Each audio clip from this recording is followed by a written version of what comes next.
கேள்வி ஒன்றாக இருந்தாலும் பதில் எப்படியா இருக்கான், ஆளுக்கு ஏற்ற மாதிரி மாறுபடும். நேரில் வந்துட்டால் என்ன பண்ணிடலாம், எல்லா கேள்வியும் கேட்டு தெளிவாக. அதுக்கு தான் சத் சங்கம்.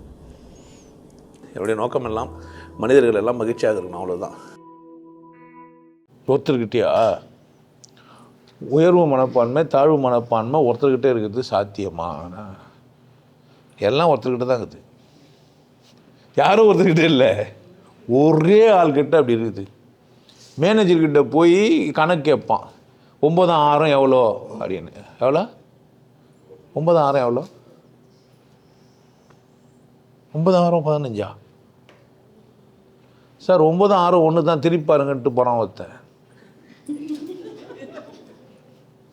9,000 எவ்வளோன்னு கேட்டால் என்ன சொன்னா, 9,000 2 தெரிய வைங்க சார், 2 என்ன தான் 1 தான். 9,000 ஏன் கூட்டினீங்க, தனித்தனியாக வச்சு என்ன பண்ணுங்க, 9 நம்பர் பேப்பர் 9 நம்பர் பேப்பர் என்ன பண்ணுங்க, திருப்பிங்க 2 1 தான் மேனேஜர் சொல்கிறார். இப்போ என்ன பண்ணுவீங்க? மேனேஜர் பயங்கர அறிவாளி, பர்ஃபெக்டாக சொன்னார், சொல்லுவீங்களா சொல்ல மாட்டீங்களா? மேனேஜர்கிட்ட உங்களுக்கு என்ன வந்துடும், தாழ்வு மனப்பான்மை வந்துட்டு அவர் யார், பயங்கர பிரில்லியன்ட்டு, எவ்வளோ பெரிய பெரிய தத்துவத்தை எவ்வளோ பெரிய விஷயத்த சொன்னார். நம்ம 9,000 15 கணக்கு போட்டுருந்தோம். ஆனால் என்ன விஷயம்ன்ட்டு, டீ போடுவது எப்படி, வீடியோ போய் பார்த்தா 2 தீக்குச்சி எடுத்து ஒரு குச்சி மேலே வை, கீழே சைடில் வை, அதான் டீன்னா. டீ போடுறது 2 தீக்குச்சி தான் போதும்னா, எப்படி ஸ்டவ் பற்ற வைக்கிறதுக்கு ஆரம்பிப்பான்னு ஆரம்பித்தா, ஒரு தீக்குச்சியை மேலே வை, சைடில் பண்ணணும் தீக்குச்சி எடுத்து வை, அது எப்படி இருக்கான்? நம்ம என்ன ஆகிடுவான்,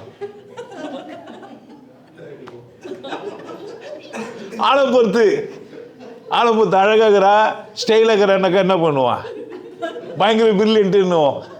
அசிங்கமாக தான் ஆளை பொறுத்து, அதான் நம்மளும் இல்லை, அவளை பொறுத்து. ஒரே ஆளுக்கு என்னவும் இருக்கும், என்னவும் இருக்கான், தாழ்வு மனப்பான்மையும் இருக்கும். மேனேஜர்கிட்ட சொன்னான், இது ஒரு பியூன்னு சொன்னான்னா, சார் 2 6 9 எங்கே சார் இருக்குது, 2 1 தான், 2 6 சார் இதுன்னு என்ன பண்ணுவீங்க, திட்டுவீங்க, அடிப்பீங்க, ஏதோ ஒன்று பண்ணுவீங்க. பியூன்கிட்ட உயர்வு மனப்பான்மை வந்துடும், மேனேஜர்கிட்ட போனால் தாழ்வு மனப்பான்மை வந்துடும். ஏன் இந்த மனப்பான்மை உங்களுக்கு ஒரு ஒழுக்கத்துக்கு வரல, ரசிக்கவோ சந்தோஷமாக இருக்கிறதுக்கோ கொண்டாடவோ பிற மனிதனை மகிழ்ச்சியாக வச்சுக்கவோ தெரியாத மனிதர்கள் தான் வாழ்ந்துனுங்கிறாங்க. அதனால் எப்படி தான் இருப்பாங்க. இப்போ இங்கே வந்த உடனே நான் பேசுறதெல்லாம் கேட்ட உடனே உயர்வு மனப்பான்மை வந்துடும், வெளியே போன உடனே தாழ்வு மனப்பான்மை. இப்போ இங்கே வந்து பேசிட்டெல்லாம் கேட்ட உடனே அப்பா சச்சங்க வந்து நல்லா சிரிச்சோம், மனசார நல்லா இருக்குதுன்னு, வெளியே போனால் இந்த போனால் என்னவாங்க, அப்படியே தாழ்வு மனப்பான்மை வந்துடும்.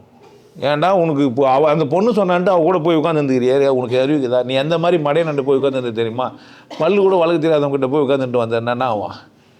அப்படியா பண்ண, இப்போது இங்கே இருக்கும்போது உயர்வு மனப்பான்மை, இங்கே தாங்க போனால் என்ன ஆயிடுச்சே, 8 வருஷமாக நான் உயர்வான மனப்பான்மையோட உயர்வந்தவன்னு வச்சுருந்தாங்க. அம்மா திடீர்னு ஒரு தெய்வம் வந்து எதோ சொன்ன உடனே அம்மா தாழ்வு மனப்பான்மை வந்துச்சு, என்ன செய்யலாம். இப்போ வேறு ஆளுக்கா வருதே, எல்லார்கிட்டையும் மனப்பான்மை விளையாடி நிற்குது.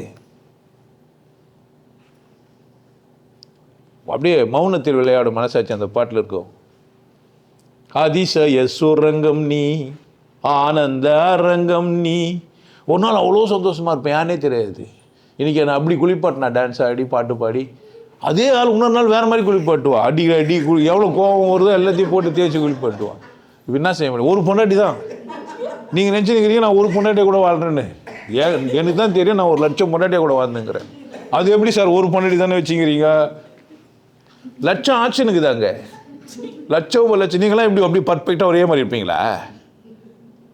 நான் அப்படிலாம் இல்லைங்க, நாங்கள் எப்போவுமே ஒரே மாதிரி இருப்போம். ஒரு சரலா தான் நானுன்னு சொல்ல முடியுமா? இப்போ சிச்சுனுக்கிற சரலா இப்போ திட்டினோம்னா அப்படியே 1000 சரலாவாக மாற்றிடலாம். அப்படி தானே, வெறுப்பாகிற சரலா, கோபமாகிற சரலா, அது கோபத்திலேயே அளவு மாறிது போல், அது கணக்கெலாம் இல்லை. அப்படி தானே. அப்போ ஒரு ஆள்கிட்ட உயர்வு மனப்பான்மை, ஒரு ஆள்கிட்ட தாழ்வு மனப்பான்மை ஆகுதே, ஒரே ஆள்கிட்ட என்ன வருதே, கண்ட கருமமும் வந்து போகுது. அப்போ எப்படி வச்சுக்கிறதுன்னா அதெல்லாம் அது நல்லா தானே இருக்குதே, நல்லா இருக்குதா இல்லையா? போர் வச்சிடும். இவங்க இப்படித்தானாக்கா அது மிஷின் கூட வாழ்கிற மாதிரி இருக்கும். ஏதோ ஒரு பிளாஸ்டிக் டப்பா போகும்போது தான் எப்படி இருக்கான், மாறாமல் அதே மாதிரி இருக்கும். நேராக போய் தட்டினாக்கா தலையில் தட்டினா ஹீனம் திரும்ப என்ன பண்ணலாம், கீழே ஒரு தட்டு தட்டிய விதவிதமாக இருக்கிறது தான் அழகாக இருக்குது. இல்லைன்னா எப்படி இருக்கான்? போர் வச்சிடும் வாழ்க்கை. ஒரு ஃபிக்ஸ்டாக ஒரு ஆள்கிட்ட போய் வாழ்ந்துருந்தா எப்போ பார்த்தாலும் அந்த ஆள் இப்படி தாங்க கண்ணை முடியும் தியானம் பண்ணுப்பார், காப்பி குத்தா வச்சுட்டு போடுவார். நான் எப்படி இருக்கான்? காப்பி கொடுக்க வரும்போதே ஒரு மாதிரி வருவா ஆள். இன்னைக்கு என்ன பண்ணுவானோ தெரியாது. காப்பி வைக்கிறதுக்கு முன்னாடி உஷாராக துணியெல்லாம் மூடின்னு வரணும் இங்கே. ஏன் திடீர்னு அங்கே இங்கே கையை வச்சுட்டான்னா என்ன பண்ணுறதுன்ட்டு. ஒரு நாள் அவுத்து போட்டு வந்தால் கூட கம்பெனி காப்பி வச்சுட்டு போயிடுவாங்கன்னா உதவியுமே பண்ணல. நம்ம என்ன பண்ண முடியும்? அப்போ எப்படி இருக்கணும்? ஒரு மனுஷன் எப்படி இருப்பான்? எப்படியா இருப்பான் மனுஷன்னா? மூடு மாறும், எப்பப்போ ஒரு மாதிரி இருப்போம். அதெல்லாம் சமாளிக்க தெரியணும். அதை விட்டு எனக்கு ஏற்ற மாதிரி மூட்லேயே இரு, எப்போவுமே பேட்டர்ன் இப்படி வச்சுக்கின்னு. எப்போ நான் வந்தேன்னா என்னை பார்த்த உடனே அசிங்கமாக இருக்கும். ஒரு நாள் அலங்கோலமாக இருக்கணும். அப்படி தானே வீட்டுக்கு போகும்போதெல்லாம் ஒரு பொண்டாட்டி பூ வச்சு பொட்டு வச்சு காப்பி வச்சு ரெடியாக நின்றுது எப்படி பண்ணுங்க. டெய்லியும் வீட்டுக்கு போனால் இப்படி சந்தோஷமாக இருக்க, நினச்சி பார்க்கறதுக்கே கஷ்டமாக இருக்குது. அதுக்கு ஒரு பொம்மை தான் வைக்கணும். இது கல்யாணத்துக்கெல்லாம் போனீங்கன்னா ஒன்று வச்சுருப்பா பார்த்தீங்களா, அந்த ஸ்லீவ்லெஸ்ஸு அந்த இதெல்லாம் பாய்ச்சலாம் பெருசாக்கி அந்த பூவெல்லாம் வச்சு அப்படியே அதில் வர பின்னாடி ஒரு ஃபேன் வச்சு பன்னீர் வச்சுட்டு இருப்பான். ஏன் பார்த்தா எப்படி எவ்வளோ இன்னொரு ரிசப்ஷனை வச்சுட்டா அப்படி தான் வராளுங்க. என்ன பண்ணிட்டானுங்க, பொம்மையை வச்சுட்டான். என்ன மாதிரி ஆளுக்கெல்லாம் அதெல்லாம் பிடிக்கும். அவங்களுக்கு பிடிக்குது அது மாதிரியே. ஒரு சிலர் எப்படி தூக்கணும், அக்கள் தூக்கும்போது இந்த வாசனை விட இந்த வாசனை நல்லாயிருக்கும். ஏன்னா அவங்க அது மாதிரி பர்ஃப்யூம் போட்டிருப்பாங்க. நீங்கள் பண்ண வேறு என்ன நினச்சி போகிறீங்க? இல்லை, மனுஷனுக்கு மனுஷன் வாசனை மாறும்.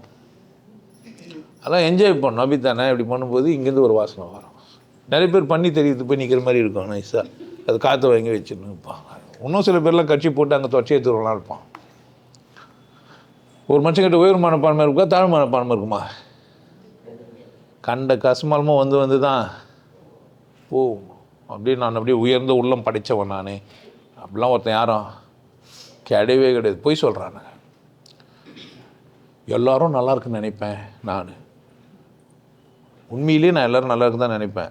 ஆனால் ஆளாளுக்கு ஒரு டிசைனாக பண்ணுவேன். ஒருத்தர் அடிச்சு தான் திருத்தணும் என்ன பண்ணுறது, ஒருத்தர்கிட்ட கோபமாக பேசணும் என்ன பண்ணுறது. ஐயா கோபமே பட மாட்டாருன்னா பீஸ் வேஸ்ட்டு. கோழியில் பொறியியல் குணமிலவே 8 குணமும் இருக்க தான் சார். இது 8 குணம் சொன்னானுங்க. 8வது குணம்னு வச்சுங்க. பல்வேறு குணங்களோடு தான் நம்ம வாழ்கிறோம்.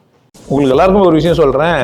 ஆனந்த வாழ்வு அப்படின்ற ஒரு கோர்ஸ் யூடியூப்பில் போட்டு வச்சுக்கோங்க. Happy life course. நீங்கள் மெம்பர் ஆனீங்கன்னா ஆனந்த வாழ்வு கோர்ஸை நேரடியாக நீங்கள் யூடியூப்பில் பார்க்கலாம். ஃபேமிலியாக டிவியில் போட்டு என்ன பண்ணலாம், எல்லாரும் ஃபேமிலியாக போட்டு பார்க்கலாம். ஒருத்தர் தான் சப்ஸ்கிரைப் பண்ணீங்க, 5 பேர் 6 பேர் என்ன பண்ணலாம், நீங்கள் அதை பார்க்கலாம். வாய்ப்பு பயன்படுத்திக்கப்பா. இறைவை உணர்வோம், இன்பத்தில் கிடைப்போம். குருசில யோகிய நாடு உன்னை நீ கொண்டாடு, கொண்டாட்டம் உனது பிறப்புரிமை. மறப்போம், மனிதம் வளர்ப்போம். நல்லா இருங்க, சிறப்பாக இருங்க, கொண்டாட்டமாக இருங்க. உங்களை நீங்கள் மதிப்பு மிகுந்தவராக மாற்றுறது உங்கள் கையில் தான் இருக்குது. நல்லா இருங்க. நான் ஒரு வாய்ப்பு என்னை பயன்படுத்திக்கலாம். நல்லது.